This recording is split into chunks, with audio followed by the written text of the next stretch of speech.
whispers of the old cafe. The rain had just stopped when Emily pushed open the glass door of a small cafe hidden on the corner of Willow Street. She had never been there before. The scent of freshly ground coffee and warm pastries wrapped around her like a blanket. It felt strangely comforting, as if the place had been waiting for her. Emily had moved to the city 2 weeks ago for a new job. Everything felt unfamiliar: her apartment, the noisy streets, the faces rushing past her. She often felt like a visitor in her own life. That afternoon, the sudden downpour had driven her into this cafe, and somehow, she decided to stay longer than necessary. She chose a seat by the window, watching drops of rain slide down the glass. It was then that she noticed him. At a corner table sat a man with dark hair, a sketchbook open in front of him. His pencil moved with quiet confidence, capturing something on the page. Emily tried not to stare, but curiosity won. His eyes, when they finally lifted, were the kind that seemed to notice everything without judgment. He smiled. She quickly looked down at her coffee, cheeks warm. Moments later, he stood and walked over. "Excuse me," he said gently. "You're sitting by the best light in the room. May I?" Emily nodded, surprised at herself. "Of course." He sat across from her, placing the sketchbook carefully on the table. "I'm Daniel," he said. "Emily." For a while, they spoke about simple things: the rain, the cafe's charm, how the city could feel too fast and too lonely. Daniel told her he was an artist who came here almost every day to draw. Emily admitted she worked at a publishing house and often felt out of place in such a large city. Their words, at first careful, soon became easy, like they had been waiting for this conversation. When Emily finally glanced at his sketchbook, she caught her breath. It was a drawing of the cafe window with raindrops streaking down, and sitting by that window, a woman with thoughtful eyes, holding a coffee cup. It was her. Daniel grinned sheepishly. "I hope you don't mind. Sometimes I draw what catches my attention." Emily touched the page lightly. "It's beautiful," she whispered. That was the beginning. In the weeks that followed, they met at the cafe again and again. Sometimes by accident, sometimes on purpose. They talked about books, art, dreams, and fears. Daniel showed her the hidden corners of the city: the quiet bookstore with a spiral staircase, the bridge that glowed gold at sunset, the old theater that played black and white films. Emily, in turn, brought him stories from the manuscripts she edited, filling his imagination with words that matched his drawings. Slowly, Emily realized the city no longer felt so strange. It felt like home. Because of him. One evening, as autumn leaves drifted onto the cobblestones, they walked together through the park. Daniel stopped beneath an old oak tree, sketchbook in hand. He turned to her, his voice unsteady for the first time. "Emily. I've been drawing for years, but nothing has inspired me the way you do. You've changed the way I see everything." Her heart thudded in her chest. "Daniel." Before she could find more words, he leaned closer, and their lips met beneath the whispering branches. The world around them seemed to fall silent. From that night, their love grew, not in grand gestures, but in quiet moments, sharing an umbrella in sudden rain, falling asleep over books, laughing over burnt toast, sitting side by side in their favorite cafe as the city hurried past. Years later, when strangers stepped into that same cafe, they would sometimes notice an old sketch framed on the wall.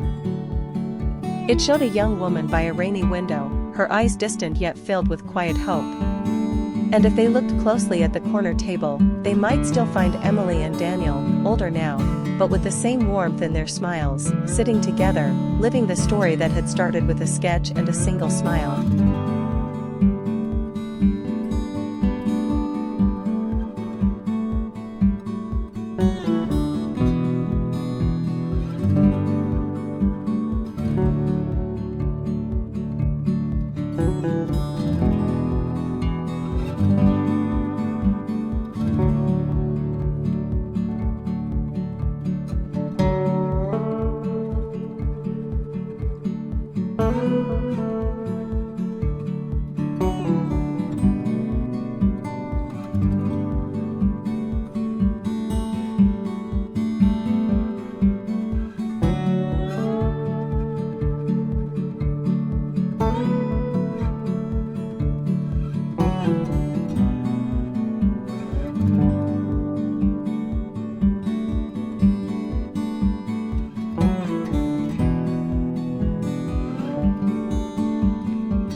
Whispers of the Horizon. The first time Emma saw Daniel, it was a chilly autumn afternoon in a small coastal town where the sea always whispered against the cliffs.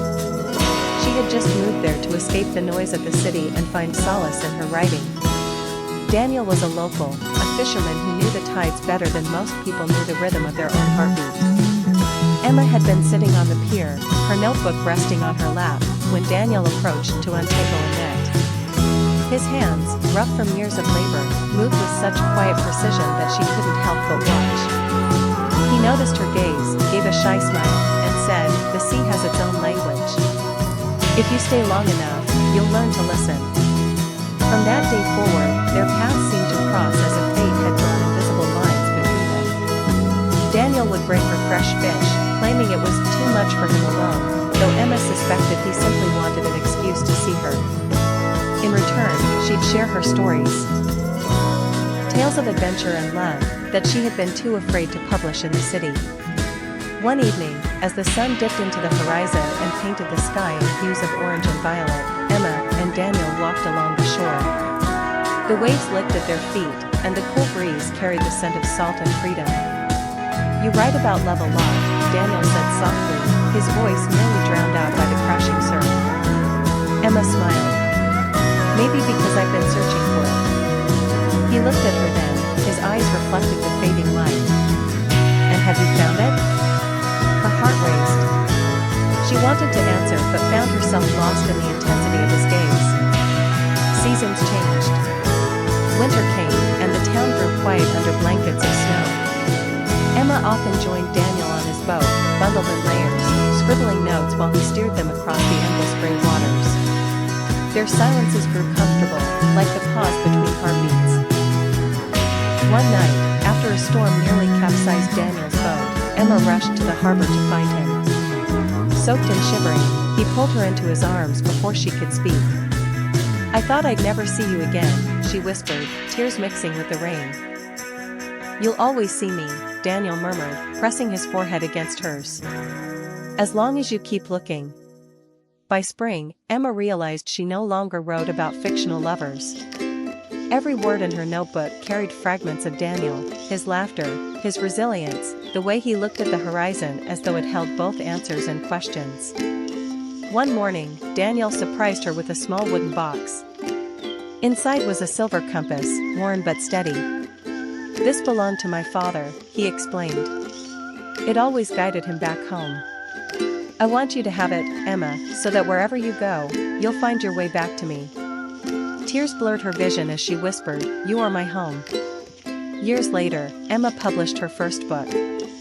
On the dedication page, she wrote, "For Daniel, who taught me that love is not just found in stories, but in the quiet moments where two souls choose each other, again and again." And every evening, as the horizon swallowed the sun, Emma and Daniel still walked side by side, their hands entwined, listening to the sea's eternal whisper, a reminder of the day their story began.